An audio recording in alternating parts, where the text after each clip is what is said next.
Hello friends, ഇന്ന് ഞാൻ പരിചയപ്പെടുത്തുന്നത് എൻ്റെ വീട്ടിലുള്ള കുറച്ച് മരങ്ങളും അതിലുണ്ടായിട്ടുള്ള ഫ്രൂട്ട്സാണ്. നമുക്ക് പോയി നോക്കാം. ചിലപ്പോൾ ഫ്രൂട്ട്സ് ഉണ്ടോയെന്ന് എനിക്കറിയില്ല. ഒന്ന് പോയി നോക്കാം. ഇതാണ് ഒരു മരം. ഇത് പേരയാണ്. അപ്പോൾ അതിൽ കായ് ഉണ്ടായിട്ടുണ്ട്, പക്ഷേ മൂത്തിട്ടില്ല. അപ്പോൾ നമുക്ക് ഈ കൊക്കോ നോക്കാം. കൊക്കോ നല്ല പഴുത്ത വിളഞ്ഞിട്ടുണ്ട്. അപ്പോൾ നമുക്ക് കൊക്കോ കട്ട് ചെയ്യാം.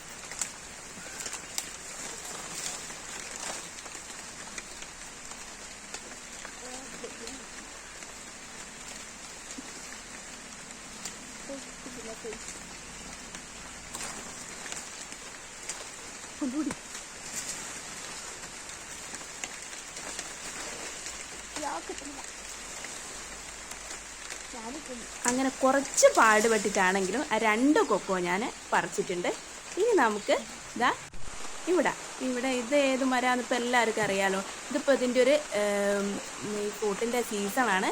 ഇതാണ് നമ്മളെ കൊടംപുളി. അപ്പോൾ ഈ കൊടംപുളി ഇവിടെ ഒരു 4 കൊടംപുളികളുണ്ട്. അപ്പോൾ അതിൻ്റെ മരങ്ങളുണ്ട്. അപ്പോൾ ആ 4 എണ്ണത്തിൽ 3 എണ്ണം കായ്ച്ചിട്ടുണ്ട്.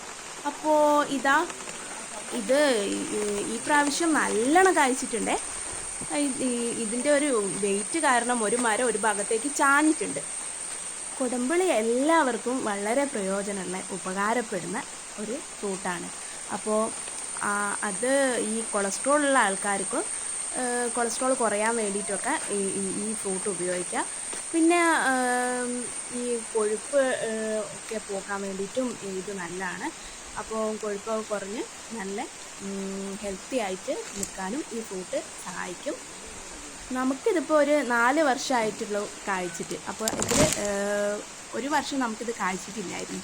അപ്പോൾ ഇതിൽ കുറച്ച് പഞ്ചസാര ഇതിൻ്റെ ഈ വേരിൻ്റെ അടുത്ത് വെച്ചപ്പോഴാണ് കുഴിച്ചിട്ടപ്പോഴാണ് ഇതിപ്പോൾ നമുക്ക് കായ്ച്ചിട്ടുള്ളത്. അപ്പോൾ ആർക്കെങ്കിലും കായ്ച്ചില്ലെങ്കിൽ അങ്ങനെയൊന്ന് ചെയ്തു നോക്കൂ കേട്ടോ.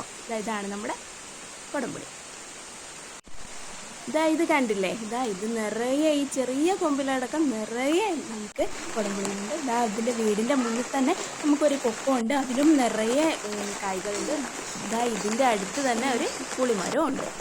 നമ്മളെ വീട്ടിലൊരു ഫാഷൻ ഫ്രൂട്ട് ഉണ്ടായിട്ടുണ്ട്. അതിൻ്റെ അടുത്ത് ഇനി നമുക്ക് വേറൊരു കൊടംപുളിയാണ്. ഞാൻ പറഞ്ഞില്ലേ വേറെ കൊടംപുളി ഉണ്ട്. അപ്പോൾ ഇതിലും നിറയെ കായ്കൾ. ഞാനൊരു പേരക്ക തള്ളിയിട്ടതായിരുന്നു, പക്ഷേ അതിനോട് കട്ടായിപ്പോയി. ഞാൻ പേരക്ക തിന്നു നോക്കുകയാണ്. അപ്പോൾ അത്യാവശ്യം മൂത്തിട്ടുണ്ട്. നല്ല പേരക്കയാണ്. അപ്പോൾ ഇത്രയും കാര്യങ്ങളാണ് നമ്മുടെ വീട്ടിലുള്ളത്. അപ്പോൾ ഇനിയുമുള്ള വിശേഷങ്ങളായിട്ട് ഞാൻ വരുന്നതാണ്. Okay, by.